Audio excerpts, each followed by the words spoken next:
everybody. Happy Wednesday. So, wow, shit is changing faster than we can keep up. And it's now been a few days since Biden made his big announcement on X about withdrawing from the race, which, by the way, Stephanie, it just happened to be National Ice Cream Day. Like, how appropriate is that? That is too perfect. And now that the dust has settled from the announcement, all the attention is on Kamala and how quickly she seemed to gain almost full Democratic support to be his replacement, even though her numbers in the polls were literally just as dismal as his until 2 days ago. And meanwhile, we have Secret Service Director Kimberly Cheatle had her ass handed to her by Congress in their hearing on Monday, and we have some hilarious clips to share with you guys. But before we get into all of this, we have to address the speculation about whether or not Biden is actually alive. Because aside from his posts on X and his phone call to Kamala, he hasn't made a public appearance since he was whisked away on Air Force One to self-isolate at his beach house after being told he has COVID again. Yeah, so there's been all of these rumors speculating on social media, but I was surprised because Charlie Kirk and Tucker Carlson, who we know have sources everywhere, they even were confirming that something's up.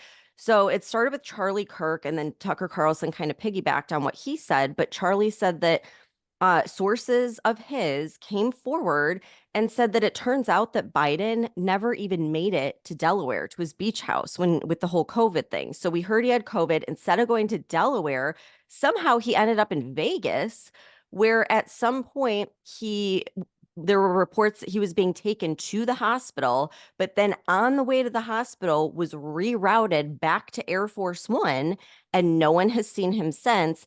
And then all of a sudden, that's when he says he's dropping out. So the fact that Charlie Kirk and Tucker are saying this when they have people everywhere makes me Yeah. think there's got to be some credibility to it.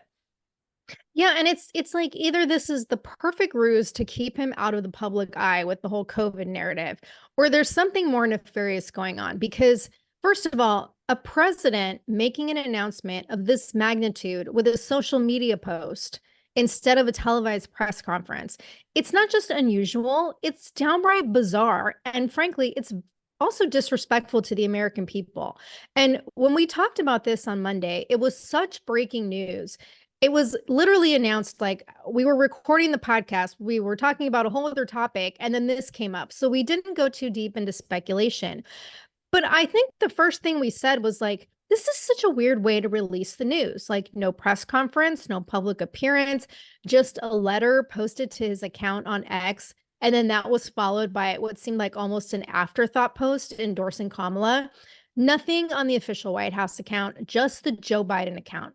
And the New York Post and Jack Sobiak pointed out that the letter posted on X was not even on official White House letterhead, and it had an electronic signature that apparently doesn't match any of Biden's other signatures. There wasn't any kind of official or specific reason cited in the letter as to why he was dropping out. There was no commentary from Jill Biden or any of Biden's senior staff, and Biden didn't even inform his own cabinet, his staff did. So, of course, this has prompted speculation from everyone, members of Congress, left-wing journalists, foreign leaders. Is he even alive? And if so, is he aware that he's dropped out of the race? Which, frankly, Stephanie, that's the first thing you and I talked about. Does he even know this happened? Because we all know this was not his decision. And I think it's a legitimate question to ask if he even knew about it. Did he dictate the letter? Was it all done for him while he was napping and then he was told about it later? At the time of this recording, this is Tuesday morning that we're recording. We haven't seen a picture or a video of him in 6 days.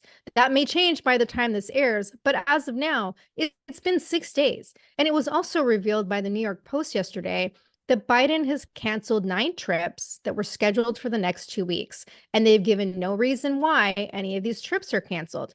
It can't be blamed on him having COVID because the presidential physician, Kevin O'Connor, stated on Monday that Biden is basically recovered from his illness. And these were not just campaign trips, so they can't be saying, it's just because he's not hitting the campaign trail. He was supposed to meet with Houston Mayor John Whitmer this Thursday to discuss recovery efforts related to Hurricane Beryl. He was supposed to meet with Netanyahu on Tuesday, which is today, and who knows what's going to happen. But of course, the most important question that people are rightfully asking is if Biden is unfit to run for reelection and he hasn't made a public appearance in a week, how the fuck is he fit to continue serving as president, especially when we're in the middle of two wars right now, funding both Israel and Ukraine? We are possibly on the verge of a third war with Iran. And then, not to mention, the world war that we're possibly getting ourselves into. And we don't have a fucking leader in office.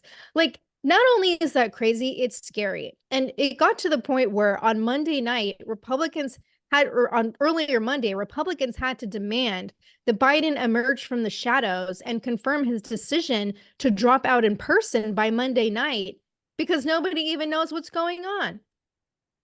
Yeah, and for him to not meet Netanyahu when there is a war going on, like you can't just, say, oh, he's not going to meet. Like there needs to be an explanation as to why. I mean, the whole country, we're on the verge of like a world war, and Netanyahu is very tied into that. So we need some answers. I'm telling you, they locked him in the basement. Like they probably put him in the basement, gave him a nice big bowl of ice cream, and he's none the wiser. But I mean, yeah, the American people deserve more transparency. I mean, this would be like breaking up with someone over text message. Not even, it would be like divorcing someone over text message. You know what I mean? Like he could have made the public aware with a short video, like, and if he could make a public address after Trump's shooting, then why can't he make a public address to the American people when he's resigning? It just, this doesn't make sense. He did supposedly call into a campaign event for Kamala on Monday, which is still weird because it wasn't a video, it was a phone call. So I have the clip. I'm going to play it. It's a little bit long, but just so everyone can hear his voice and what he said.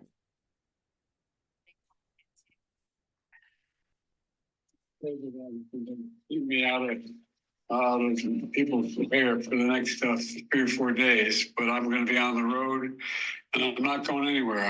It's kept me away a little bit, but I want people to remember that what we have done has been incredible, and we get so much more we're going to get done.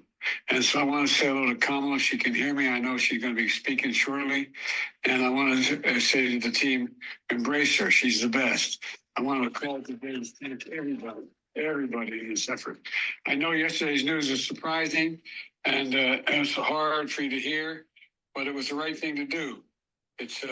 I know it's hard because you poured your heart and soul into me to help us win this thing. Help me get this nomination. Help me win the nomination, and then go on to win the presidency. But you're an amazing team. But we've got a great. I think we made the right decision. I know how hard you've worked, how many sacrifices you made. And so many of you uprooted your lives for me, and the kind of commitment few people make for anything these days, but you made it. And I've been honored and humbled. I mean, this is from the bottom of my heart. My word is a Biden, that for all you've done for me and my family. And we built the best campaign in organization in history. I've been doing this, I always kid and say, I know I'm only 40, but I've been around a long time. I don't know of a better campaign organization, grassroots campaign. We have over 230 offices opened. We have over 2,000 paid staff, and we have literally several thousand volunteers on a regular basis, thousands of them. And they've been relentless and tireless in reaching out and contacting voters. The leadership of this campaign has been amazing. Jen O'Malley, Dillon, Julie, Quinn, Michael Tyler, Rob Flaherty, Rufus on raising money, and so many more. You built this team, you brought them together, you brought us together, you've inspired them, and you've done what leaders do. Now we gotta, the name has changed the top of the ticket, but the mission hasn't changed at all. And by the way, I'm not going anywhere. I'm going to be out there in the campaign with her, with Kamala. I'm going to be working like hell, both as a sitting president, getting legislation passed, as well as in campaigning. What we still need to save this democracy. And Trump is still a danger to the community. He's a danger to the nation. And just ask my foreign policy colleagues, my counterparts, and other people around the world and at home. Look, so I'm hoping you'll give every bit of your heart and soul that you gave to me to Kamala. And I want you to know, I won't be on the ticket, but I'm still going to be fully engaged. I've got 6 months left of my presidency.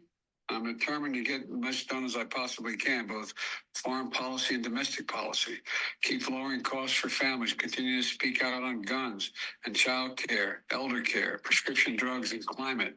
Climate still is the existential threat that we face, and if we don't win this thing, it's all in jeopardy. And we got to keep working for an end to the war in Gaza. I've been working very closely with the Israelis and with the Palestinians to try to work out how we can get the Gaza war to end and the Middle East peace and get all those hostages home. I think we're on the verge of being able to do that. And we got to keep our alliances together. It's critically important.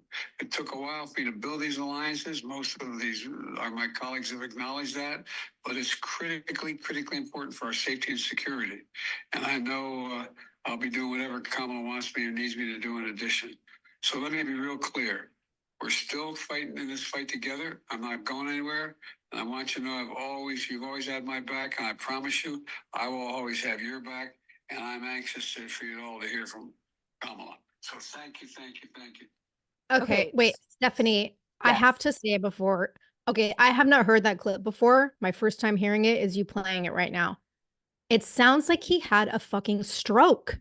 Yes, I was okay. So it was late last night. I was tired listening to it again. I was just gonna say, like, do you hear that lisp? It's like he didn't have that before. And that's what I was Right. thinking. Did he have a stroke? Is he heavily medicated? Or is it even him? And like before people think like, oh my gosh, like, come on, conspiracy. This could be AI. Like there are literally hundreds of AI sites. I'm a subscriber to some of them where you can replicate your voice with the click of a button. But the lisp thing, I mean, you're right. Like history repeats itself, and he could have had a stroke. This has happened before to previous presidents. And then here's what gets weirder. Okay. So after that, Kamala fucks it up by starting to say, like, oh, are you still on the record? Like she's going to go say recording and then very quickly shifts to the call. And I'm like, what? And so, like, that combined with all the stuff that you listed, Tara, like his letter wasn't on the normal presidential letterhead, the signatures don't match. Like, it all just seems highly suspicious, especially when you have everyone in the world demanding they see him, but then they decide to do a phone call when, I mean, how hard is it to do Zoom? We're doing Zoom right now. Like, what, you Right. know? So, speaking of the whole stroke thing, it made me think of Woodrow Wilson. So, according to Wikipedia, Wilson had intended to seek a third term in office, but suffered a severe stroke in October of 1919 that left him incapacitated. And his wife, Jill, and his physician controlled Wilson, and no significant decisions were made, supposedly, according to Wikipedia. It goes on to say, meanwhile, his policies alienated German and Irish American Democrats, and the Republicans won a landslide in the 1920 presidential election. Like, this is so freaking similar. It's spooky. So I don't know. I think with so many people, even the media, wanting proof of life, wanting to see his face, even a photo, a phone call just isn't going to cut it. And again, like with today's technology, they have no excuse for why he didn't do a video call unless maybe he's in a hospital bed, or if this is a coup and he really didn't agree to step down, but they're like forcing it on him. But I think the stroke is probably the most likely scenario. I mean, like 30 seconds into hearing his voice, I was like, oh my God, he's had a stroke. Like either that or he's really fucking drunk. Like it But that would was not explain like so much why we can't see him, because with a stroke sometimes you can visibly see it right away right. in the face. And Yeah. yeah. Like this whole thing is so shady. And what's more unsettling is like by Monday morning, Kamala was already giggling her way down the campaign trail and, announced she was going to make a stop in Delaware and say hi to the staff. Hee hee hee. And like, Stephanie, did you ever watch the show Veep? No. Okay, I didn't either. But I kept seeing all these memes like comparing the main character to Kamala. So I was like, okay, I have to check this out. Talk about fucking foreshadowing. Like this show came out in 2012, so it was like way before the Biden-Harris presidency. but it's centered around this woman named Selena Meyer. And she's played by Julia Louis-Dreyfus from Seinfeld. And the character is a former senator who gets the opportunity to become the vice president of the United States. And she's literally fucking Kamala. Like, go on YouTube. There are hilarious clips, like these side-by-side clips showing, clips from the show and then Kamala talking. And the comparison was so uncanny that it was like severely disturbing. And I don't know if you ever watch Sky News Australia, but it's become one of my favorite news sources. They're And so funny. I love watching yes, them. yeah. And one of the hosts, Rita Panahi, I think that's how you pronounce it. She is hilarious. And I want to play this quick clip of her basically describing a Kamala presidency. And we may any day now, any minute now, have the comprehensively inept, bumbling, giggler-in-chief Kamala Harris installed as the leader of the free world and the Democrats' 2024 presidential candidate. No elections, no primaries, nothing.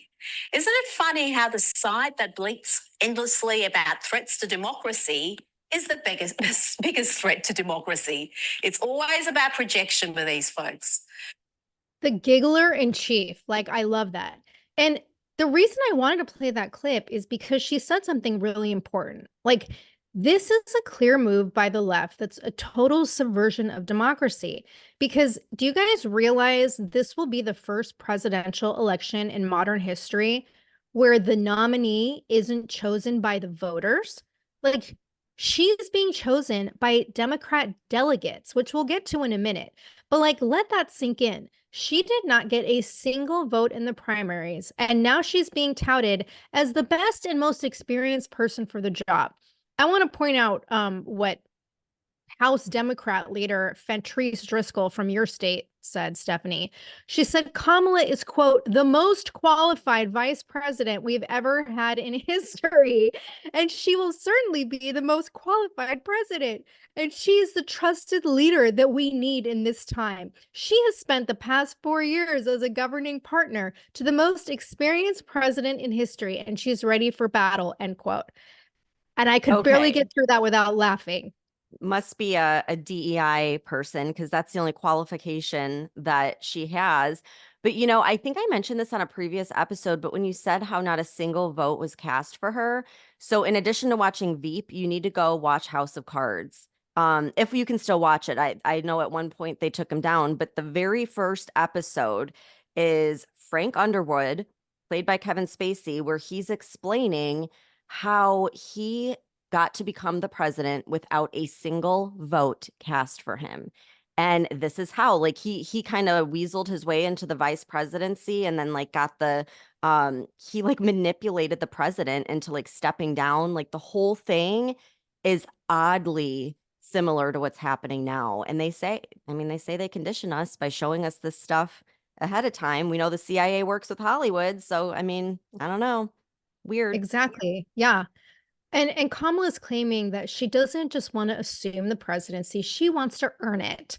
So according to the LA Times, after Biden endorsed her on Sunday, Kamala went straight to the phones.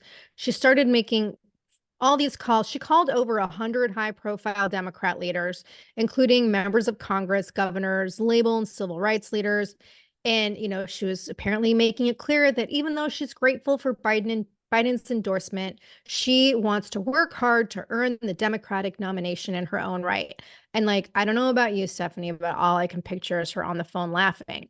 But by Monday morning, she already had over $50 million in grassroots donations to her campaign, along with endorsements from Democratic leaders like Gavin Newsom, Gretchen Whitmer, J.B. Pritzker, and Josh Shapiro, all of whom have been speculated about as being possible candidates for the presidency when the talk of Biden being pushed out first started.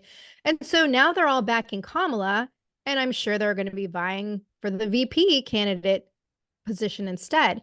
But by Monday night, Kamala had secured the endorsement of all 23 Democratic governors, and she had enough delegate votes to secure her ability to become the nominee within one fucking day.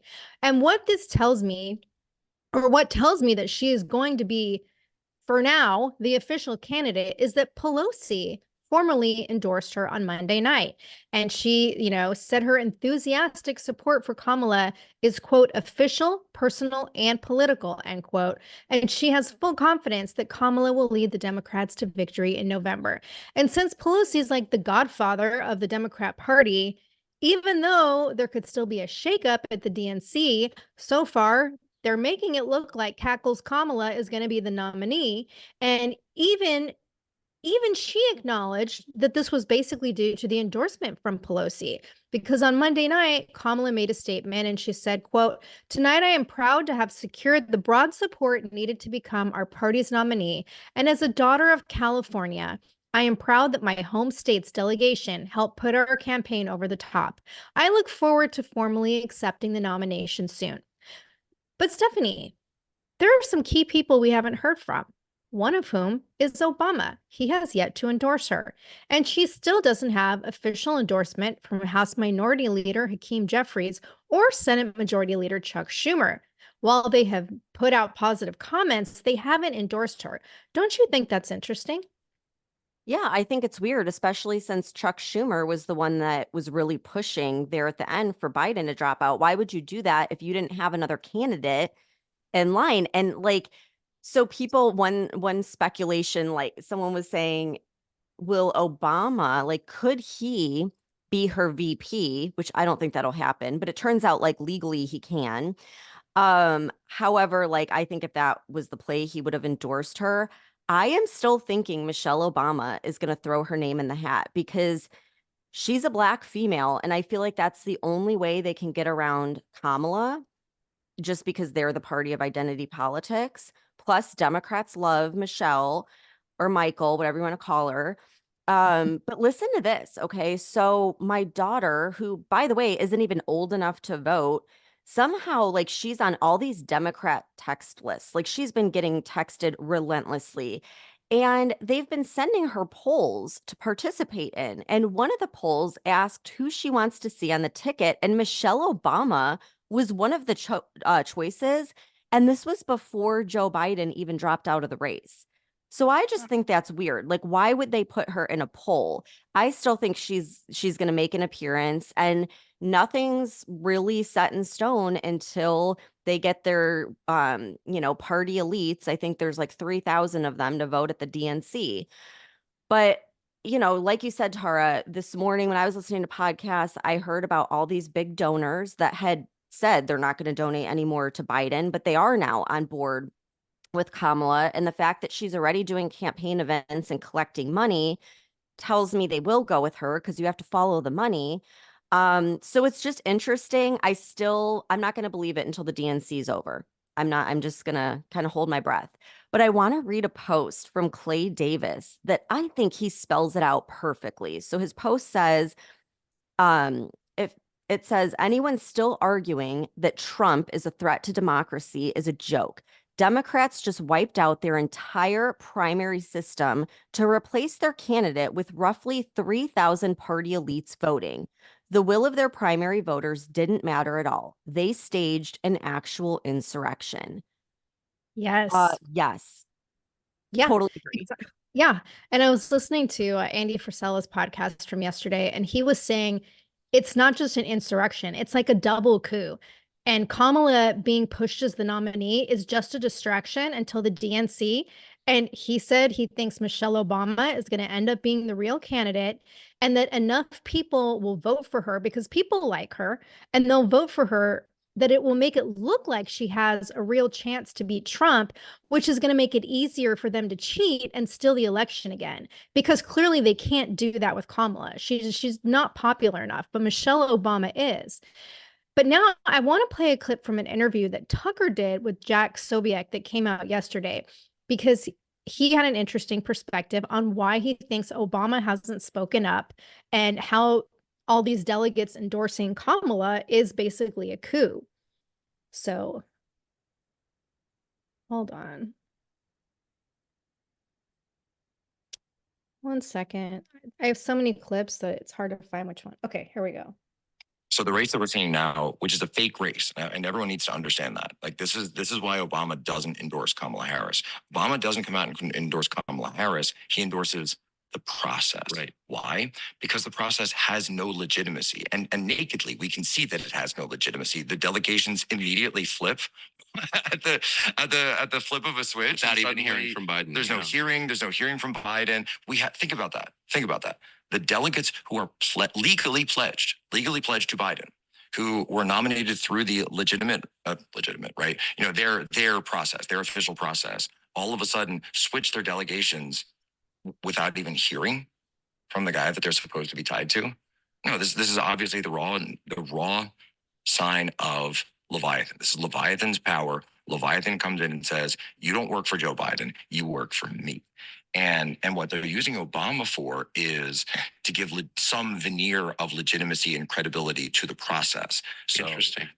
So he's saying there's an open process. I'm not endorsing. I'll endorse after the primary, which is what he did in 2020. So there's no intention, which I think what you're saying is Obama, when he endorses an open primary, which he's done, he knows there will not be an open. There's nothing open about this primary. It'll already be decided before Chicago opens. And I think essentially that what you see here is that the money has all lined up behind Kamala. The money has said, look, we know we've got about 100 days left. We've got 4 weeks before the DNC. Also, you've got a huge accounting problem because the $300 million that's sitting in that, what was the Biden-Harris account, which is now Harris for president, you know, what are you just going to give that $300 million over to somebody? You've got to transfer all of this stuff. It's going to take a ton of time, and you can't do that without the acquiescence of, again, whoever is controlling Biden's signature right now. So it's just much easier on that level. How can Biden remain president of the country? Same way he's been president the whole time. Okay. And another thing he pointed out in that interview about Obama was he was saying, Tucker asked him about, you know, Michelle running as the candidate. And he was saying, because the Obamas have so much money, like that they would have to reveal all of this information about their income if that were the case, and that they don't want to do that. And like Michelle's way too comfortable with where she's at and what she's doing. So he thinks she's not going to be the candidate. But like, I don't know. I hope so too. But like, just think about this with the whole double coup thing. I mean, it really makes sense. It's like their plan was to take Trump out. And how easy would it be to steal the election when Trump's out? He hadn't yet said who his VP was, so they wouldn't have enough time to gain enough popularity, whatever. That didn't work. And so now they're scrambling, and this is plan B, get Biden out, because they know he can't win. It's like, it's pretty obvious. Yeah, exactly. And it's like, Stephanie, this is the same party that hates Trump so much that 34% of registered Democrats believe that he staged his own assassination attempt. Like, this was reported a couple days ago by the Washington Free Beacon. And it's like, these people are so unhinged with Trump derangement syndrome and so far gone that they think, like, they don't understand what's really happening here. And now voters think the best candidate is a woman who does nothing but like laugh and speak gibberish. So let us just remind you of some highlights of the most compelling moments of Kamala's vice presidency. Imagine what can be and be unburdened by what has been. You know, what can be unburdened by what has been. There are those who are unable to see what can be. But there are many more who are able to see what can be unburdened by what has been. Remember Venn diagrams, those 3 circles? Right. And then let's just see where they overlap. You will not be surprised because I have constructed a Venn diagram on this. Remember those 3 circles, how they overlap? I love Venn diagrams. So I just do. Whenever you're dealing with conflict, pull out a Venn diagram, right? And so, you know, the 3 circles. Ukraine is a country in Europe. It exists next to another country called Russia. Russia is a bigger country. Russia is a powerful country. Russia decided to invade a smaller country called Ukraine. So basically that's wrong. I am Kamala Harris. My pronouns are she and her. I'm a woman sitting at the table with a blue suit. Okay. Like, this is a small little snapshot, right? This is the woman who, when she, oops. I want you to share what the rest of Yeah, me Do you too. think a Venn diagram's gonna prevent World War III? Yeah, I mean, again, this is the woman who, when she was grilled on why she hadn't been to the border, even though she was the border czar, responded with the excuse that she'd never been to Europe either. Like, this is the woman who goes into fits of laughter talking about Venn diagrams and yellow school buses. There are literally hours and hours of clips of her just like cackling and talking in circles and being in awe of things that even a 5-year-old can comprehend. But most importantly, here's the biggest issue. The entire Biden administration, including Kamala, has known that Biden has had these cognitive issues dating back to 2021 at least, and they all tried to hide it and cover it up for years until his disastrous debate performance when they realized it was a lost cause. And so who was complicit in this cover up and who knew that Biden was unable to perform even the most basic tasks of his presidency? Fucking Kamala. And she never said a damn thing about it. She just went along with the narrative. And if she was like actually had the best interest of our country at heart, she would never have just stood there smiling and laughing and pretending everything was just great. So not only does she have absolutely no accomplishments to show for the last 4 years, I mean none, except like a reel of gaffes just as long as Biden's. She has been complicit in treason against this country by supporting Biden remaining in office, even though she knew he was incompetent and a danger to the country. And it's absolutely insane to me that anyone with even a partially functioning brain could reasonably argue that she's the best candidate. Like, this whole thing is a complete sham. They're trying to fool the public. And this is basically just one part of a much larger coup on the path to the totalitarian regime that they want in the United States. Yeah. And, you know, I want to just point something out really quick, because when you look at what's happening, like the media will try and make it seem like, oh, there's so many people that hate Trump and like support the Democrats, right? And historically, like with my page on Instagram, it's been a lot of left-leaning people.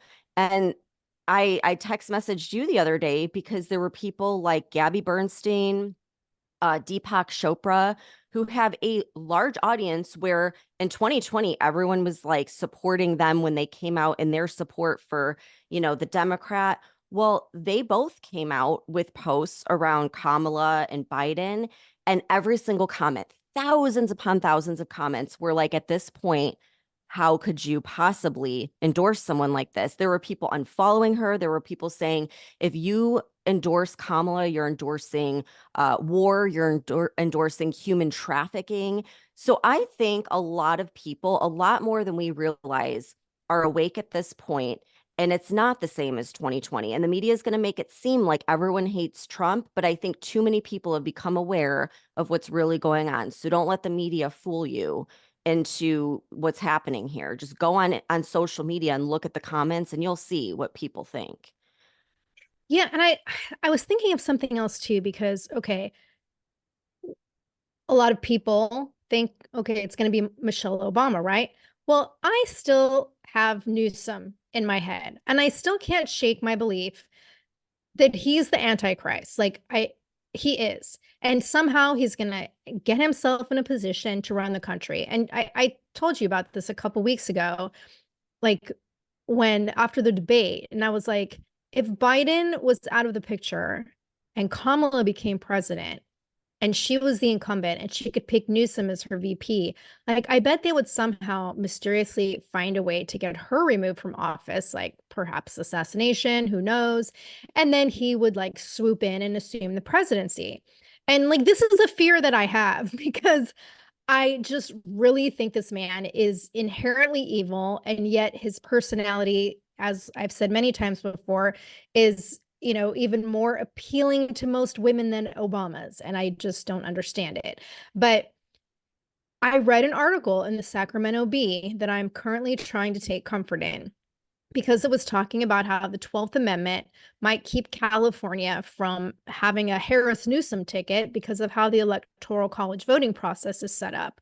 So with the 12th Amendment, any vote by ballot for president and vice president, they can't live in the same state.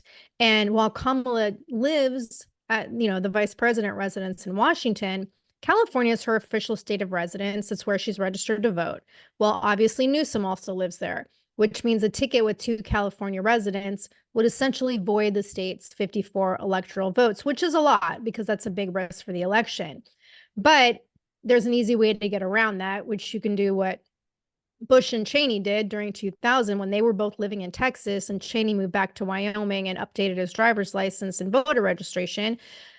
But again, this would only matter if there's a legitimate voting process, and everything's up in the air right now. The DNC is only a couple weeks away. The elites don't play by the rules. And so I agree with Andy. I think there's going to be a shakeup. Kamala won't end up being the official nominee by the end of the DNC. And we're going to be talking about something completely different in 2 weeks. Yeah, I agree. The only reason why I think Newsom wouldn't run, because like I've been hearing, that Newsom and Whitmer said like they absolutely won't, is because he wouldn't want to take on the shit show the Biden administration created. And like, who would want to go against Trump, especially now after the shooting? Like when they can just simply wait another 4 years and then campaign with a fresh slate. So that's the only thing that gives me a little bit of hope. Like he's young enough to wait. And who the hell wants to be on a ticket with Kamala? I mean, she's a freaking disaster.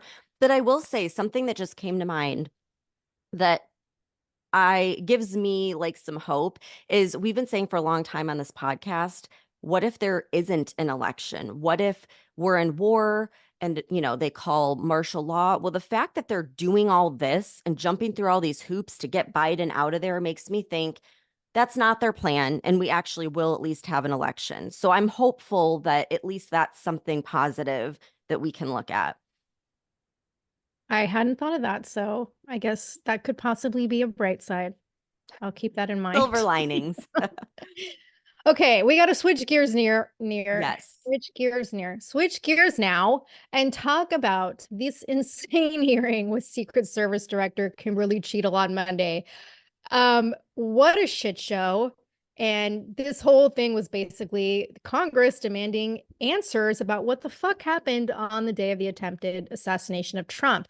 But before we go into the hearing, I want to point out that Senator Ron Johnson from Wisconsin released a 13-page document before the hearing that was detailing the findings of his office's investigation, which, by the way, all of this information has come not from the Secret Service, but from interviews with local law enforcement agencies, and nothing from the FBI, nothing from the Secret Service. But Stephanie, this report laid out some very interesting information, including the fact that the Secret Service didn't even attend the security briefing that was given to the local SWAT and sniper teams on the morning of the rally. And according to local law enforcement, Secret Service was initially not even planning to send any of their own snipers to the event, which is not normal. And when they did decide to send snipers, it was at the last minute with no explanation. And the counter sniper team didn't even show up to check the area until the day before, which is also not normal. There was no direct contact set up between local law enforcement and the Secret Service, and all of the communication was funneled through the communication center. Also not normal. Even from my own experience working these events, there's always at least one direct agency-to-agency contact. So how is it possible that this didn't happen for an event like this, right? We talked on Monday about the timeline of events showing that local law enforcement had eyes on the shooter, and they were relaying this information to the comm center for over an hour before the shooting occurred, identifying that there was a possible credible threat. Yet nobody from the Secret Service ever informed Trump's team of any suspicions. All communication went through the comm center, which then relayed the info to a Secret Service liaison, and then the Secret Service liaison would relay the info back to comms, and then comms would relay the info to local law enforcement. Like, Stephanie, it's like a fucking schoolyard game of telephone. And basically everything we've heard from Cheatle so far, she's been trying to throw the local law enforcement agencies under the bus. There's still so many unanswered questions, things that haven't been addressed. Like, what happened to the bicycle that Crooks reportedly rode to the scene? How did he drive the van that was parked a few blocks away with the explosives? He purchased a ladder earlier in the same day, but no one ever saw him carry a ladder to the building. No one knows how he got on the roof. Nobody saw him fly the drone earlier in the day. Nobody cared that he tried to get a range finder through the magnometer earlier in the day. And yet this kid bypasses security, gets on the roof of one of the only unprotected buildings in the area, and makes a shot like that from 140 yards away. In that interview with that Jack Sobiak did with Tucker, he was saying that he had iron sights. He had no scope on that rifle.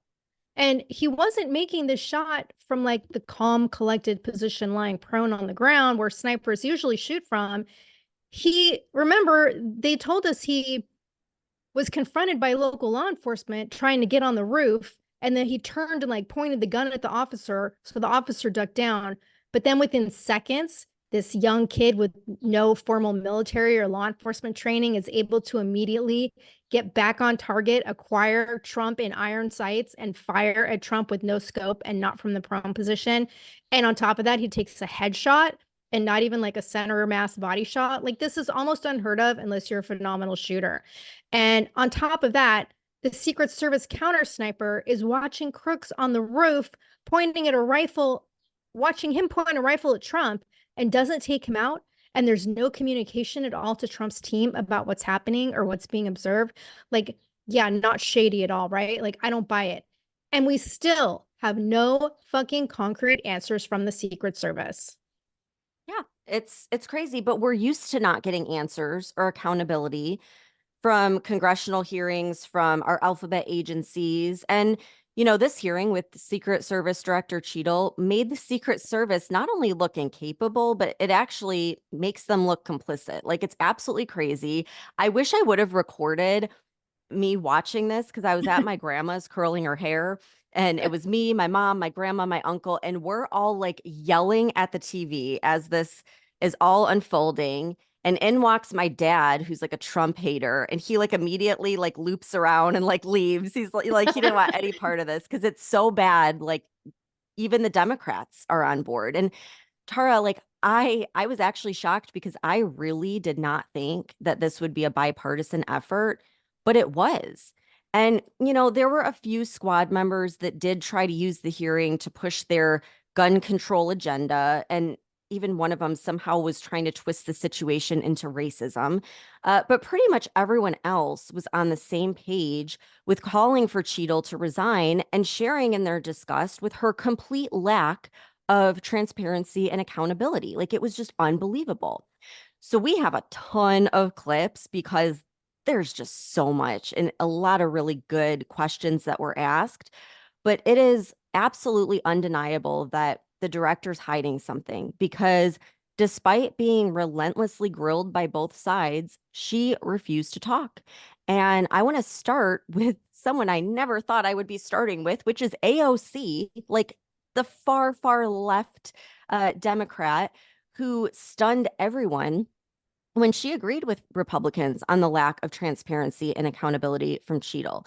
So I'm going to play her interaction. Of course, elections happening across the country are happening in about 100 days. So the notion of a report coming out in 60 days when the threat environment is so high in the United States, irrespective of party, is not acceptable. I think it's very important to understand that. This is not theater. This is not about jockeying. This is about the safety of some of the most highly targeted and valued targets internationally and domestically in the United States of America. So the idea that a report will be finalized in 60 days, let alone prior to any actionable decisions that would be made, is simply not acceptable. It has been 10 days since an assassination attempt on a former president of the United States, regardless of party. There need to be answers. This is not a moment of theater. We have to make policy decisions, and we have to make them now. We do. That may require legislation, policy that we must pass in the immediate term. And without that, we are flying blind. So the lack of answers and the lack of report is just simply not something that we can accept here. Director Cheatle, is there a standard perimeter that the Secret Service establishes around an event, or are those perimeters independently determined per event and scenario? There is no standard. Every event and every venue is different and treated as such. You established earlier that the building upon which the shooter operated from was outside of that established perimeter, correct? It was outside of our secure perimeter, yes. How far away was that building from the president? It was approximately 200 yards. The individual used an AR-15 to act out his assassination attempt. An AR-15 has a range of about 400 to 600 yards. My question is, why is the Secret Service protective perimeter shorter than one of the most popular semi-automatic weapons in the United States? There are a number of weapons out there with a number of ranges. Again, an advance was completed. The determination of the perimeter, I'm not going to speak to specifics, but there are a number of factors that are taken into account when we determine our perimeter. Some of it has to do with terrain, some of it has to do with buildings, some of it has to do with assets and resources that are available. And so what I'm hearing is that a perimeter was not established in an outdoor venue that would prevent an AR-15, which is one of the most common weapons used in mass shootings, from being able to be within the range of Secret Service protection. A perimeter was established, and even though there were buildings that were outside of that perimeter, it wasn't just that building. There were a number of buildings in the area, and there was overwatch that was created to help mitigate some of those buildings. I You look am like you're so itching to say something. I'm just so surprised. Like, we know AOC is a total Trump hater.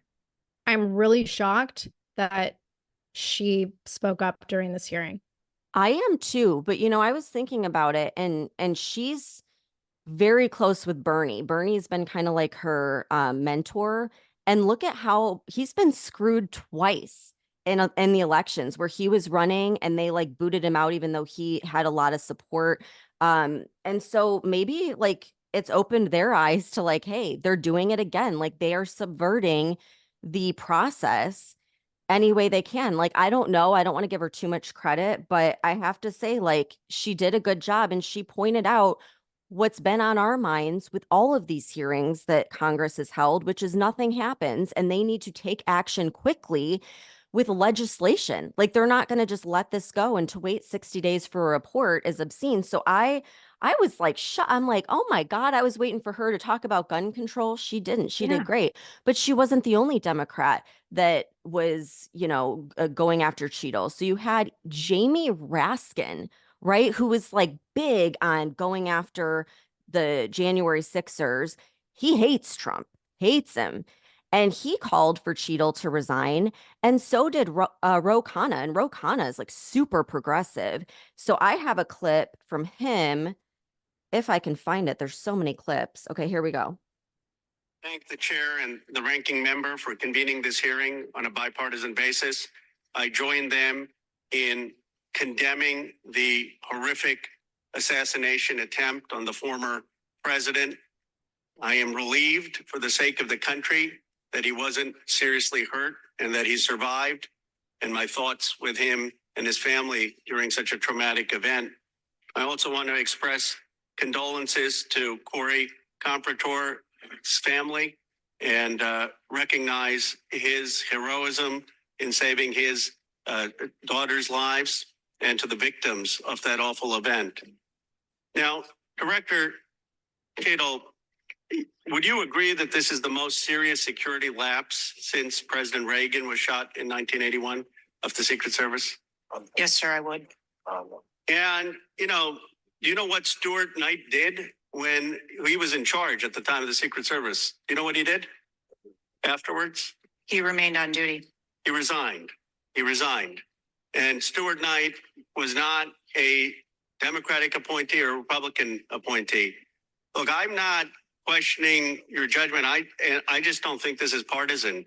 If you have an assassination attempt on a president, a former president, or a candidate, you need to resign. That's what Stuart Knight did. He was a Republican appointee, and he took responsibility. And I think you need to reflect. This is not a question of you. It's a question of the American people. You cannot go leading a Secret Service agency when there is an assassination attempt on a presidential candidate. I would say that about anyone who is running. And so I guess my question to you is, what's the difference between your position and what Stuart Knight did? What I will tell you, sir, is that I am dedicated to finding the answers to what happened. And like every Secret Service agent, we don't shirk from our responsibilities. I will remain on and be responsible to the agency, to this committee, to the former president, and to the American public. But is there a reason you wouldn't just do what Stuart Knight did after the Reagan assassination attempt? I believe that I provided an answer.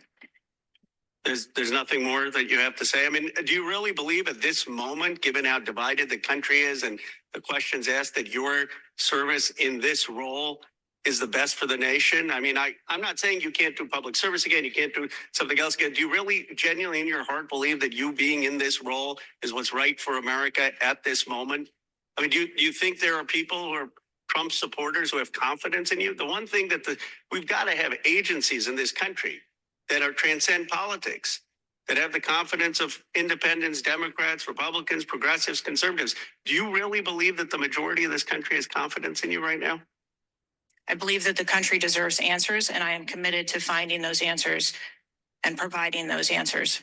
Well, look, I believe, Director Cheatle, that you should resign. I think there are colleagues on both sides of the aisle who believe. Thank you, Mr. Chair. Okay. When you have these extreme left Democrats who hate Trump calling for Cheatle to resign, I mean, it proves this is completely bipartisan. Like, there's no reason whatsoever she should still have a job. She just gave robot responses, like nothing but like complete. Has a script of 5 different things she can say, and like she picks one, and that's it. And no expression on her face, like the whole time. I think it's important what he said, that the American people need to have confidence that there's an agency that's not partisan. So even these Democrats are realizing, like, these agencies are not, they all have an agenda. And for a Democrat to call that out, like, wow. So let me get to the star of the show, Nancy Mace. So Tara, you sent me this clip and it was absolutely like hilarious. It is going viral. Nancy Mace absolutely annihilated Cheatle. So it's a long clip, but it is well worth it. Take a listen. I do. Okay, my first question. Both sides of the aisle today have asked for your resignation. Would you like to use my 5 minutes to draft your resignation letter? Yes or no? No, thank you. Was this a colossal failure? It was a failure. Yes or no? Was it a colossal failure is the question. Yes or no? I have admitted this is a terrible. This is a yes or no series of questions. Was this a colossal failure? Yes or no? Yes. Was this tragedy preventable? Yes or no? Yes. Has the Secret Service been transparent with this committee? Yes. Would you say the fact that we had to issue a subpoena to get you to show up today as being transparent? Yes or no? I have always been. Yes or no? You didn't want to answer the question. We had to issue a subpoena to get you to show up today. That is not transparent, by the way. You stated earlier, Secret Service is not political. Is that correct? Yes. Okay. Would you say leaking your opening statement to Punchbowl News, Politico's Playbook, and Washington Post several hours before you sent it to this committee as being political? Yes or no? I have no idea how my statement got out. Well, that's bullshit. So, Mr. Chairman, I would like to ask unanimous consent to enter into the record articles by Punchbowl News, Political Playbook, Washington Post, all done at 5:24 a.m., 6:12 a.m., 6:34 a.m., a solid 3 to 4 hours before this committee got your statement. Without objection to order. Okay. Is the Secret Service fully cooperating with our committee? Yes. Okay, you say you're fully cooperating with this committee. On July 15th, this committee sent you a list of demands of information that we wanted. Has the Secret Service provided this committee a complete list of all law enforcement personnel that were there that day? Have you done that? Have you provided a list to the Oversight Committee? Yes or no? I'll have to get back to you on that. That is a no. Have you provided all audio and video recordings in your possession to this committee, as we asked on July 15th? Yes or no? I would have to get back to you. That is a no. You're full of today. You're just being completely dishonest. Mr. Chairman, I want to. Mr. Come on. We have to maintain decorum in this committee, no matter how have you upset provided we any get. and all memos to this committee that we've asked you on July 15th? Have you provided all memorandums within the Secret Service? I would have to get back to you on that. That is a no. You are being dishonest or lying. Like you're being dishonest here with this committee. These are important questions that the American people want answers to, and you're just dodging and talking around it in generalities. And we had to subpoena you to be here, and you won't even answer the questions. We have asked you repeatedly to answer our questions. This isn't hard. These are not hard questions. Have you provided us all communications from the Secret Service related to that day of that rally? Have you provided this committee? We've asked for this information on July 15th. Have you provided any of this information that this committee has asked of the Secret Service? Any of it? I'll have to get back to you. Have you even read this letter that we sent you? Did you even read this? Yes. Okay. And you have said you don't know, you have no idea. The answer is no. We haven't gotten a single document or piece of information or data from you or your agency in related to the rally that we have asked you for. So, was this attempted assassination of Donald Trump a failure of training or execution or both? I think that those are answers that we need to training, execution, or both. Which one? I think those are answers. All right. How many Secret Service personnel have lost their jobs due to this colossal failure? At this time, none. How many Secret Service personnel have been required to take a refresher course on how not to let people shoot Donald Trump? Our personnel are currently operational. We are examining the facts of this investigation, and we will make the changes necessary. What time did law enforcement become aware that there was an individual on the roof with a clear line of sight to President Trump? I am still verifying timelines. Of course, 9 days in, you have no answers. How many minutes went by between the time law enforcement saw and took photos of crooks and the shooting? How many minutes? I am still verifying timelines. 57 minutes. Thank you, Mr. Chairman, and I yield back. Stop with the antics. Dang. She says what's on everyone's mind. I know, but my favorite line of her entire thing was when she asked, how many Secret Service personnel have been required to take a refresher course on how to not let people shoot Donald Trump?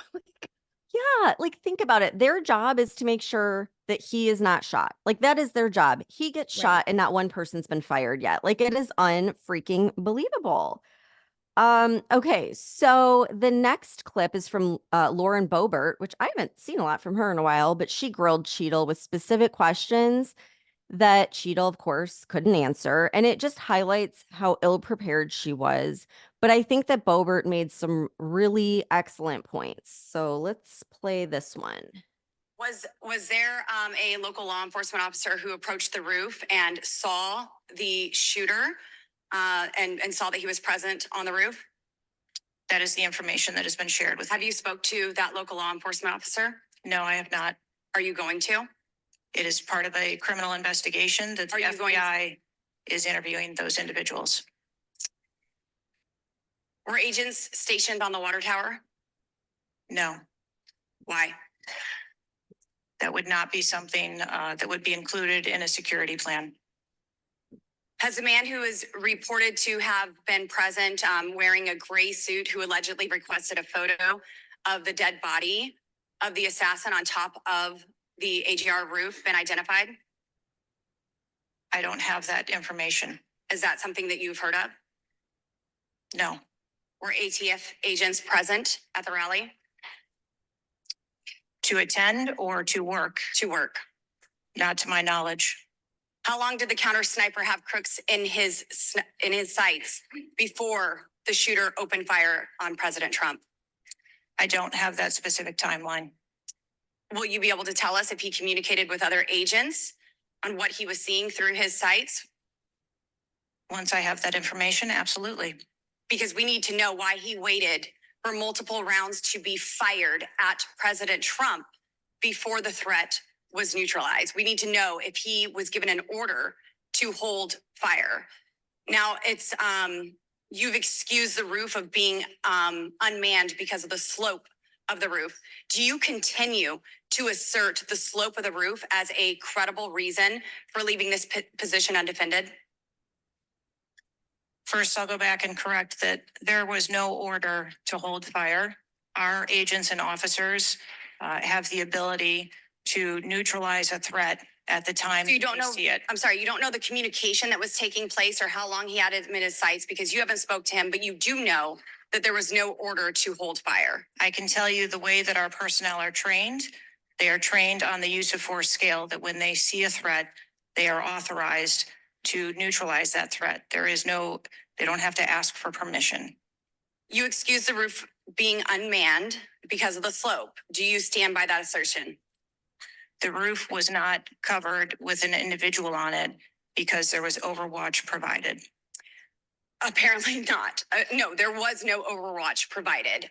This is very evident. President Trump was shot. A man died. There was no oversight provided. I find this rather maddening, especially now knowing that you do have answers from the FBI, who you have been passing the buck to this entire hearing, not answering a congressional hearing. Members of Congress, while you are under oath and under a subpoena, I find it maddening that the director, that our country has come centimeters away from oblivion under your watch. You have answers. You are refusing to give those to us, directing us to the FBI.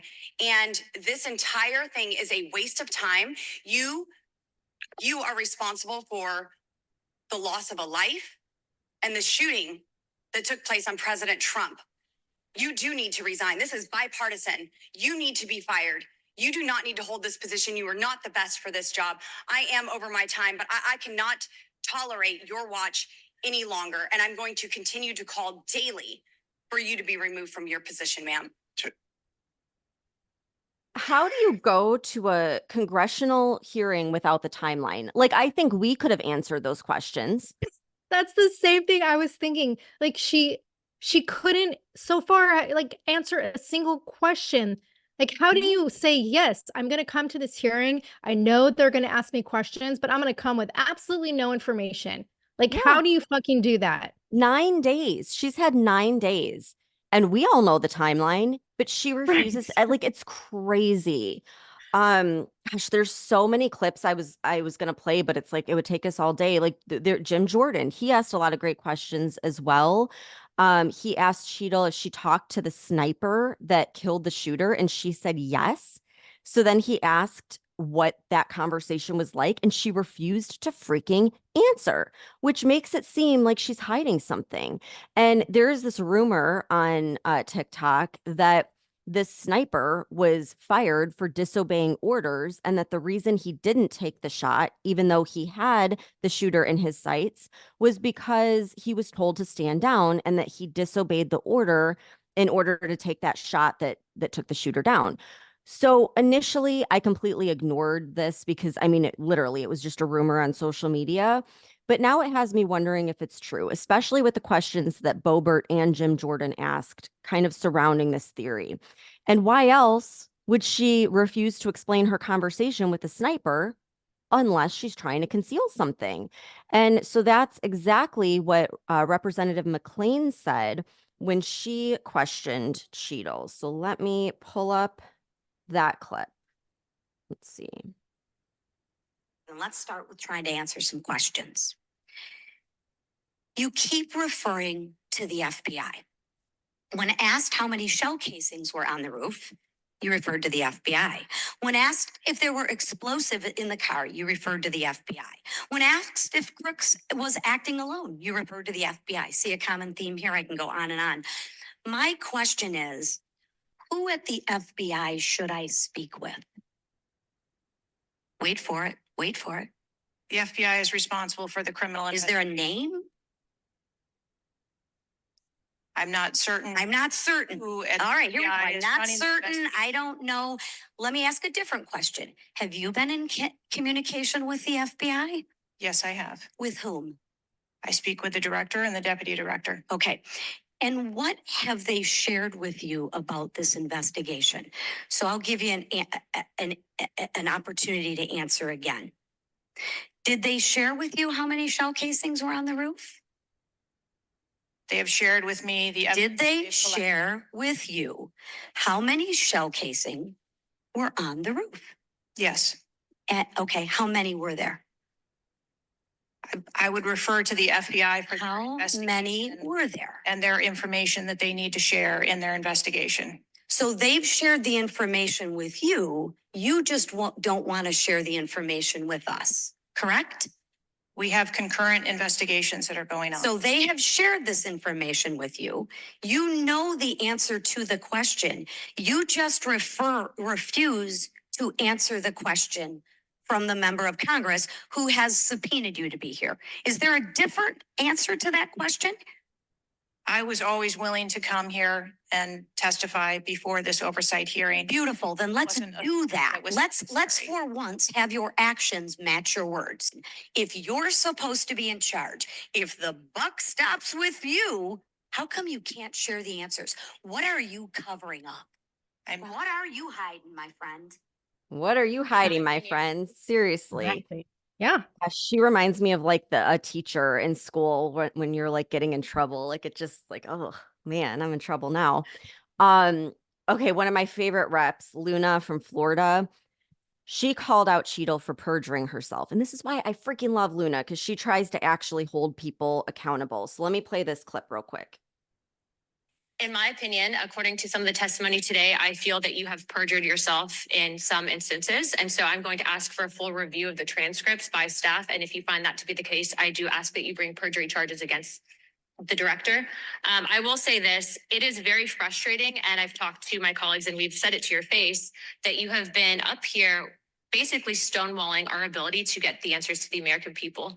And what I will also say is that every single member of Congress does not feel safe with you in charge. You have heard that. And I think that we are all sitting ducks with you in directing the Secret Service currently. But more importantly, it sends a message to our adversaries that we are not protected. And we are one of the strongest countries in the world. So you have essentially made us a less safe country because of it. As a result of that, I'm asking you to formally step down. I share my same opinions as my Democrat colleagues. And I also think that your efforts to bring forward a full investigation and report in 60 days is unacceptable.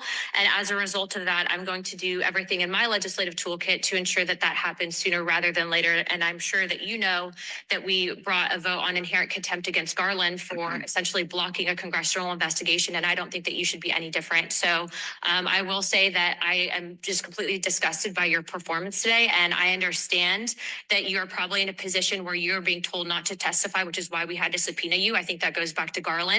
But again, that is part of the flushing that we need to get out of Washington. And I would be happy to assist in that process. Chairman, I yield the rest. Okay, so she is the one that brought the charges, the contempt charges against Garland. So she means what she says. And I think she will bring these charges of perjury towards Cheatle. And I love how she just points out what everyone's thinking, which is that Cheatle's being told by Attorney General Garland and maybe even Mayorkas, I don't know, to stand down and not answer questions. And to me, this is Luna alluding to Cheatle's higher ups like Garland being behind the assassination attempt. I mean, is that what you take from it? Because I think she kind of called him out. Oh, 100%. And I love that they were calling her out on it. And I know we've played a ton of clips. I want to play a partial clip from Rep. Pat Fallon, purely for the comedy factor alone. And he was grilling Cheatle on how she had said it was dangerous to put snipers on the roof that the shooter was on, even though, you know, because the slope was a safety concern. And he pointed out that like the slope was totally in compliance with ADA standards for wheelchairs, and how like, you know, there were clearly snipers on a roof with a steeper incline. And so I want to play this one portion of what he said because it was pretty damn funny. was dangerous. It was the nut job on top of the roof. You know what else is dangerous? I believe your horrifying ineptitude and your lack of skilled leadership is a disgrace. Your obfuscating today is shameful, and you should be fired immediately and go back to Garden Doritos. Mr. Chairman, I yield back. You should be fired immediately and go back to guarding Doritos.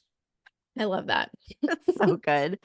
I mean, it's just all we heard from this woman over and over again is that she takes full responsibility, yet every time she's asked to resign, she declines. She can't answer questions. She confirmed the roof the shooter was on was a known vulnerability days before the event, and that Secret Service were notified 2 to 5 times about a suspicious person prior to the shooting, yet she's not resigning. I mean, it's utter failure. And I firmly believe that she was told not to resign because they don't want someone else coming in and getting a hold of the evidence that this was an inside job. And an interesting question that multiple people asked her was whether or not she used Signal on her phone, which is an app that encrypts calls and texts so that no one can get a hold of the messages without being in that person's Signal app. And I believe that this question was asked because they know it was an inside job and the people involved would be communicating via Signal. So I truly doubt that this woman is the one that put a hit out on Trump, but she's certainly covering up any trail of evidence for whoever was involved. And after hearing the evidence that Congress came up with without the help of Cheatle, it seems very unlikely that all the agents involved that day were incompetent, but that they were actually complicit in something. Yeah. And after the hearing, my boyfriend, Josh Hawley, he sent a letter to Mayorkas saying that like more whistleblowers have come forward and they're saying that law enforcement officers were supposed to be stationed on the roof of the building the shooter was on, but the post was abandoned because of the heat. And that it was also because of the heat that officials decided to forego patrolling that building and they instead stationed security personnel inside it. So we'll see. Wow. And then as we're recording this podcast, I get a, news notice across my feed. And so I want to read this article that just came out from CNN because it's saying that Mike Johnson and Minority Leader Hakeem Jeffries today on Tuesday, they officially announced a bipartisan House task force for this investigation. And it says, quote, "The security failures that allowed an assassination attempt on Donald Trump's life are shocking. In response to bipartisan demand for answers, we are announcing a House task force made up of 7 Republicans and 6 Democrats to thoroughly investigate the matter. The task force will be empowered with subpoena authority and will move quickly to find the facts, ensure accountability, and make certain such failures never happen again." So I guess we'll see if anything comes of that. But, another thing we have no answers on is like, we don't know anything about the shooter. And so I want to play one more clip from Tucker's interview with Jack Sobiak because he brings up some interesting questions. They say that this guy was a total ghost on social media. He's not a ghost on social media when he's 20 years old. That means he's making himself a ghost. That means he's got programming knowledge. He knows how to use encrypted accounts. No, he knows how to hide what he's doing online. He knows how to use VPNs. He knows how to use Tor. He knows all of that stuff, Tor browser. And so he's able to mask what he's doing online. Now, and again, hypothetical, all hypothetical. But the question is, how did he know all this information? How did he know this? Did he know that there would be a low security posture at this event? Did he know that that the Secret Service would be split between multiple events? I don't think anyone was really tracking that from the outside, that, hey, Jill Biden's got an event here and Donald Trump's got an event here and the RNC is right here. So Secret Service doesn't have. What's his, but I missed the most obvious question, which is, what's the kid's motive? Well, Tucker, it's one of those great times where the government is telling us authorities are baffled as to what the motive might be. Well, I thought they were telling us that Iran did it or Assad did it. Within a few days, going to gas Trump with his poison gas reserves. Within a few days afterwards, we get this story about gas his own people. It was Iran when he's winning the war. Did it? Okay. And so we're told it was Iran. But that being said, the Iranian, that stuff goes back to Soleimani. That stuff is like some old, we're going to get you back. It's also clearly manipulative from this. And it's interesting that the first country that we get told may have had a role in this is exactly the same country that the Leviathan and the oligarchs and the neocons want to go to war with. Obviously. No, it's also transparently fake, but like has anyone, like, why would a kid die to kill Trump? Like, what do we know about? Do we know anything about the guy? What do his parents say? I mean, what is this? So there's a news vacuum around the most dramatic thing that's happened in the past 20 years in the United States. Tucker, think about how CNN or regime media would go after a J6 family, right? They would go after, they've got the cousins, they've got the sister, they've got the brother, they're knocking on doors, they're talking to everyone who's ever met that person. They know your grocer, they know the guy who works at your, in this case, Sheets. You know, they're talking to every single person who may have come in contact you with this. Got a couple of interviews. So we don't know what his motive was. Kids, they're not putting out any motive. The most they're saying is that they found on his phone photographs of Trump, photographs of Biden, searches for the RNC, searches for the DNC, searches for pornography, by the way. One of his final searches on the day of, that wasn't in the timeline, but we're told that on the day of, he was searching pornography. And I think that's about it. Later in the interview, he also posed a question like, why haven't we heard anything about the explosives that were found in the van? Like, there's been no information released on were they sophisticated? Were they like homemade? Like, we know fucking nothing. Right. I know. There's no answers whatsoever, which just makes it look more and more shady. It's crazy. Yeah. And it's like the one thing that we keep coming back to is the question of accountability, right? And it's like, is this going to just be like every other hearing in Congress where like strong words are thrown out and, you know, questions are asked, but nothing ever comes of it? And so I know this is a long episode and we've played a lot of clips, but I want to play one last clip from Real AF because Andy, in my mind, always puts it best. And why don't you guys arrest her? Why don't you do what you're supposed to do? At what point does it cross? Well, it's listen, dude, these people bring these people in for these congressional hearings. How many times have we seen this? How many times have we seen people marched into a congressional hearing? Fauci, Zuckerberg, fucking all the people. Austin Lloyd with Afghanistan. And they don't give any real answers. At least Zuckerberg gives them some decent shit, okay? Maybe it's unfair to stick him in there. But dude, these people march these people in there. They don't answer any questions, and then they don't do anything about it at all. They do nothing. So like they can get up there and say, "Oh, I let them have it all they want." But dude, I'm sick of that. I'm sick of these people walking out being like, "I grilled them." No, we don't care about you grilling them, Marjorie Taylor Greene or Ted Cruz or fucking anybody. Josh Hawley, who I like from Missouri. We don't care about you grilling people anymore. We want to see some fucking accountability. Okay, that's the reality.